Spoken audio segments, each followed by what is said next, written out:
اعوذ باللہ من الشیطان الرجیم بسم اللہ الرحمن الرحیم۔ السلام علیکم ناظرین، آج ہم حضرت ابوبکر صدیق رضی اللہ تعالیٰ عنہ کے بارے میں بات کریں گے۔ خلیفہ اول جانشین پیغمبر امیر المومنین حضرت صدیق اکبر رضی اللہ تعالیٰ عنہ کا نام نامی عبداللہ ابوبکر، آپ کی کنیت اور صدیق و عتیق آپ کا لقب ہے۔ آپ قریشی ہیں اور ساتویں پشت میں آپ کا شجرہ نسب رسول صلی اللہ علیہ وسلم کے خاندانی شجرہ سے مل جاتا ہے۔ آپ عام الفیل کے 2.5 برس بعد مکہ مکرمہ میں پیدا ہوئے۔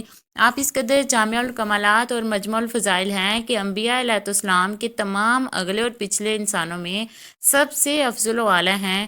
آزاد مردوں میں سب سے پہلے اسلام قبول کیا اور سفر و وطن کے تمام مشاہد و اسلامی جہادوں میں مجاہدانہ کارناموں کے ساتھ شامل ہوئے اور صلح و جنگ کے تمام فیصلوں میں آپ شہنشاہ مدینہ صلی اللہ علیہ وسلم کے وزیر و مشیر بن کر مراحل نبوت کے ہر موڑ پر آپ کے رفیق و جان نثار رہے۔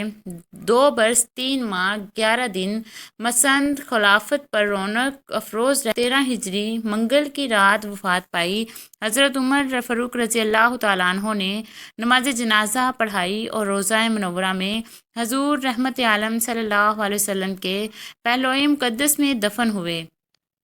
آپ کی کرامات میں سے یہ ایک خانے میں عظیم برکت کی کرامت ہے۔ حضرت عبد الرحمن بن ابوبکر صدیق رضی اللہ تعالیٰ عنہ کا بیان ہے کہ ایک مرتبہ حضرت ابوبکر صدیق رضی اللہ تعالیٰ عنہ بارگاہ رسالت کے 3 مہمانوں کو اپنے گھر لائے، خود حضور اکرم صلی اللہ علیہ وسلم کی خدمت اقدس میں حاضر ہو گئے اور گفتگو میں مصروف رہے، یہاں تک کہ رات کا کھانا آپ نے دسترخوان نبوت پر کھا لیا اور بہت زیادہ دیر گزر جانے کے بعد مکان پر واپس تشریف لائے اور ان کی بیویوں نے عرض کیا کہ آپ اپنے گھر مہمانوں کو بلا کر کہاں غائب رہے؟ حضرت صدیق اکبر رضی اللہ تعالیٰ عنہ نے فرمایا کہ کیا اب تک تم نے مہمانوں کو کھانا نہیں کھلایا؟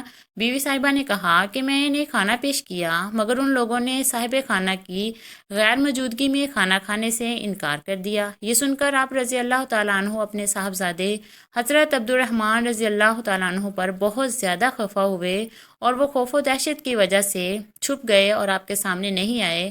پھر جب آپ کا غصہ فرو ہو گیا تو آپ مہمانوں کے ساتھ کھانا کھانے بیٹھ گئے۔ سب مہمانوں نے خوب شکم سیر ہو کر کھانا کھا لیا۔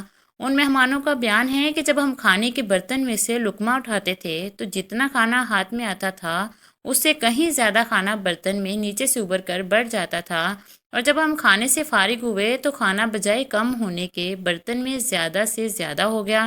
حضرت صدیق اکبر رضی اللہ تعالیٰ عنہ نے متعجب ہو کر اپنی بیوی صاحبہ سے فرمایا، یہ کیا معاملہ ہے کہ برتن میں کھانا پہلے سے کچھ زیادہ نظر آتا ہے؟ بیوی صاحبہ نے قسم کھا کر کہا، واقعی یہ کھانا تو پہلے سے 3 گنا بڑھ گیا ہے۔ پھر آپ اس کھانے کو اٹھا کر بارگاہ رسالت میں لے گئے۔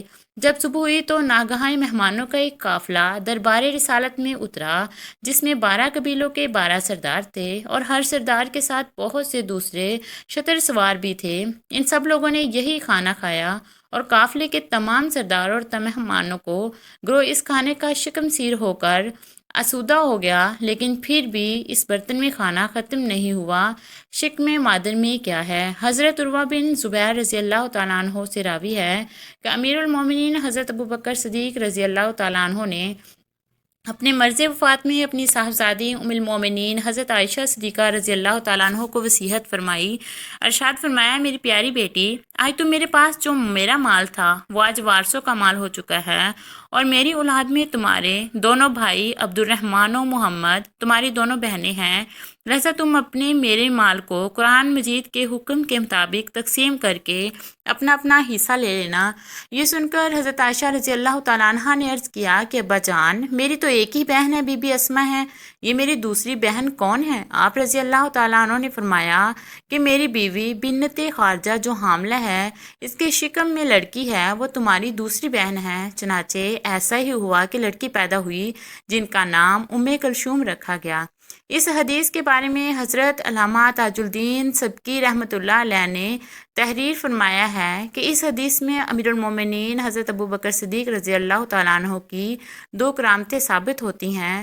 اول یہ کہ آپ رضی اللہ تعالیٰ عنہ کو قبل وفات یہ علم ہو گیا کہ میں اس مرض میں دنیا سے رحلت کروں گا، اس لیے بوقت وصیت آپ رضی اللہ تعالیٰ عنہ نے فرمایا کہ میرا مال آج میرے وارثوں کا مال ہو چکا ہے۔